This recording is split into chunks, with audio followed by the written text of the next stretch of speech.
안녕하세요. 후기로 증명하는 공자 면접입니다. 지금부터 2021년도 상반기 코레일의 자기소개서 문항을 분석해 보도록 하겠습니다. 코레일의 경우에는 2월 19일 날 채용 공고가 현재 공개된 상태이고요. 3월 2일부터 3월 5일까지 짧은 시간 동안 서류를 접수를 받고 있습니다.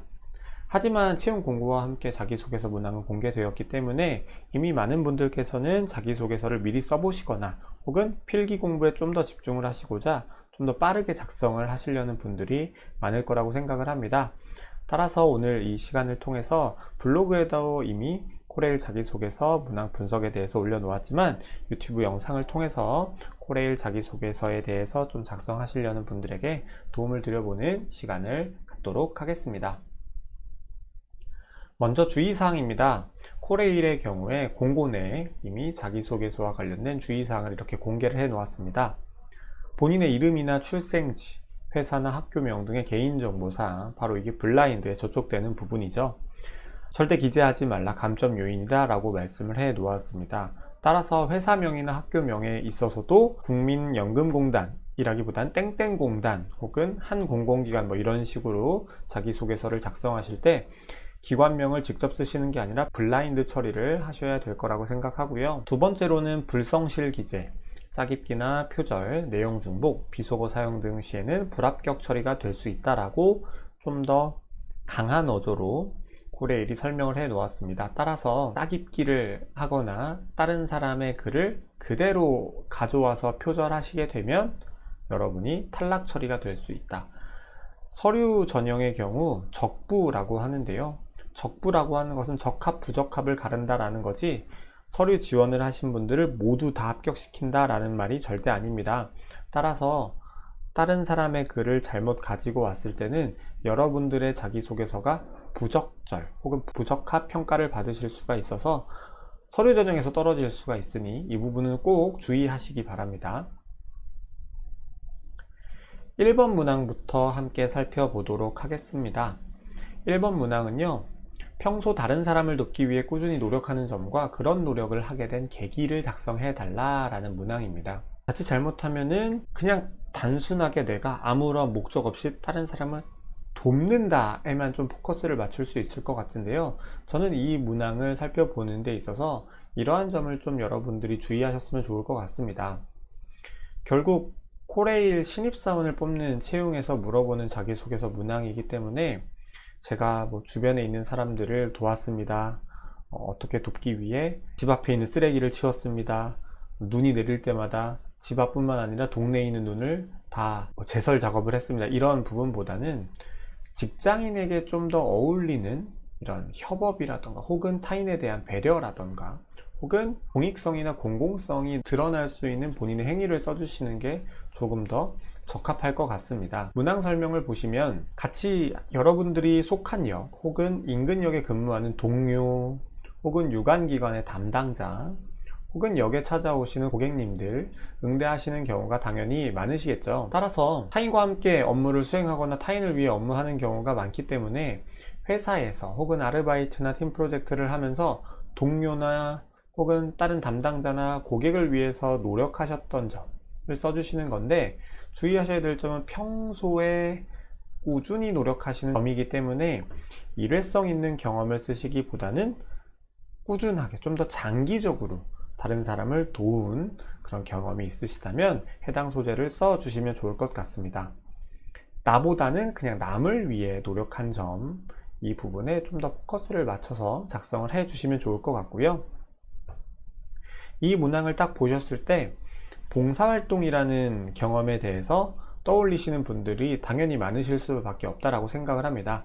봉사활동 경험을 쓰신다고 절대 잘못된 건 아닙니다. 봉사활동 경험 쓰셔도 되는데요. 위에서 말씀드린 것처럼 직장인, 그러니까 코레일은 봉사하는 기관은 아니기 때문에 공익성이랑 공공성 높은 서비스를 제공을 하지만 그게 사회공헌 혹은 봉사활동은 아니기 때문에 봉사활동 경험을 쓰시는 게 잘못된 건 절대 아닙니다. 쓰셔도 됩니다. 하지만 1순위로 추천을 하고 싶은 경험은 아니다 라고 생각을 해주시면 될 것 같아요. 봉사활동 경험 쓰셔도 됩니다. 하지만 이 앞에서 말씀드린 동료나 유관기관 담당자 혹은 고객을 응대하는 데 있어서의 경험이 있으시다면 해당 경험이 조금 더 적합할 수 있다 라는 점은 생각해 주시면 좋을 것 같고요. 꾸준히라는 부분 때문에 제가 현재 회사를 다니는 게 아닌데, 혹은 현재 아르바이트를 하거나 팀 프로젝트를 하는 게 아닌데 이 경험을 써도 될까요? 라고 생각을 하시는 분들도 계실 것 같은데요. 평소 혹은 꾸준히 노력하는 점이기 때문에 현재 내가 지금 당장 그 경험을 하고 있진 않더라도 그러한 상황이 보통 처해지게 되면 저는 늘 타인을 돕기 위해 어떠한 부분을 노력한다 라고 작성을 해주시면 충분히 현재 하시지 않은 경험이라고 하더라도 이 자소서에서는 충분히 작성을 하셔도 된다라고 생각을 합니다. 들어가야 하는 내용은 어떤 것이 있을까요? 첫 번째 단락에서는요, 다른 사람, 여기서는 대표적으로 동료나 팀원 혹은 유관기관의 담당자 혹은 고객이라고 적어 놓았지만 나의 동기들 혹은 나의 친구들 혹은 내가 전혀 모르는 봉사활동 단체에 있는 좀 몸이 아프신 분들이라거나 여러분들이 도움을 주시는 분들, 그 어떤 분들이라도 작성하셔도 됩니다. 다른 사람을 돕기 위해 평소에 꾸준히 노력하는 점 한두 문장 정도로 요약해 주시고요. 이 문항에서는 노력하게 된 계기도 물어보았기 때문에 첫 번째 단락에서 내가 왜 그렇게 노력하게 되었는지에 대한 계기도 작성해 주시기 바랍니다. 두 번째 단락에서는 그렇다면 내가 그렇게 평소 꾸준히 노력하는 걸 가장 잘 드러낼 수 있는 대표적인 경험 한 가지를 바탕으로 내가 어떠한 노력을 했는지를 적어주시면 될 것 같습니다. 일반적으로 봉사활동을 하면서 이렇게 도와줍니다만 쓰시는 게 아니라 대표적인 하나의 경험을 가지고 내가 이렇게 평소에 다른 사람을 돕기 위해 노력한다라는 걸 가장 잘 드러낼 수 있는 대표적인 경험을 가지고 두 번째 단락을 작성해 주시면 좋을 것 같습니다. 어떠한 상황에서 어떠한 노력을 했는지, 그리고 그 행동으로 어떠한 결과나 성과를 가지고 왔고 주변의 반응은 어땠는지 여러분들의 행동을 중심으로 최대한 구체적으로 작성을 해주시면 좋을 것 같습니다. 다음 2번 문항입니다. 여러분들의 역할이나 존재가 크게 드러나지 않는 상황에서 팀을 위해 자발적으로 노력한 경험을 구체적인 상황과 이유와 함께 기술해 주십시오 라는 문항입니다. 조직이나 팀에서 자발적으로 동료나 팀을 위해서 노력하신 경험을 쓰시는 건데 이게 자칫 잘못하면 1번 문항하고 조금 비슷하게 작성이 될 수도 있을 것 같아요. 왜냐? 1번 문항에서도 다른 사람을 내가 도운 경험을 쓰기 때문입니다.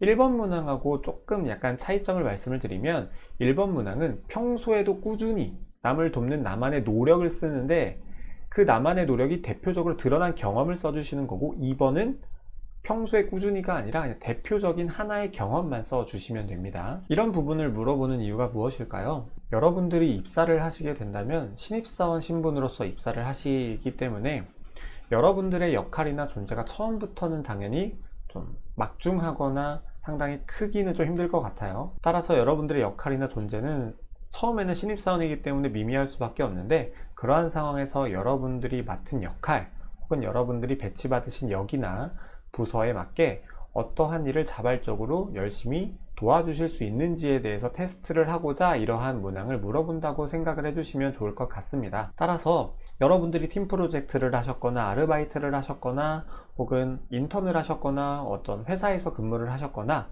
처음에는 당연히 나의 역할이 작았을 텐데 그러한 작은 역할에도 불구하고 내가 어떠한 부분을 최대한 자발적으로 노력을 했는지 당연히 자발적으로 노력을 하신 거는 남들에게 도움이 될 수도 있겠지만 1번 문항은 내가 남에게 도움을 준다는 거에 포커스를 맞추시고 2번 문항에서는 내가 자발적으로 내가 스스로 자의적으로 노력을 했다라는 부분에 좀 더 포커스를 맞춰서 작성을 해주시면 좋을 것 같습니다. 문항을 작성하실 때 팀장이나 조장하신 경험이 있으시다면 최대한 배제해 주시는 게 좋지만 만일 이 경험밖에 없으시다라고 한다면 팀장이나 조장을 했다라는 부분은 좀 제외하고 자소서를 작성해 주시면 조금 더 적합한 자소서가 작성이 될 것 같습니다. 들어가야 될 내용은요, 첫 번째 단락에는 팀을 위해 자발적으로 노력한 경험에 대한 상황을 설명해 주시는 겁니다. 800바이트면은 대략 한 400자에서 한 420자 정도의 글자 수이기 때문에 첫 번째 단락에 너무 많은 글자 수를 할애하시면 안 될 것 같고요. 총 2문장에서 4문장 정도가 적합할 것 같습니다. 어떠한 상황이었고 몇 명의 팀원들하고 함께였고 어떠한 문제가 발생했거나 혹은 내가 자발적으로 노력하지 않으면 좀 뭔가 불편할 수 있었던 어떤 상황이었는지를 작성해 주시면 되고요.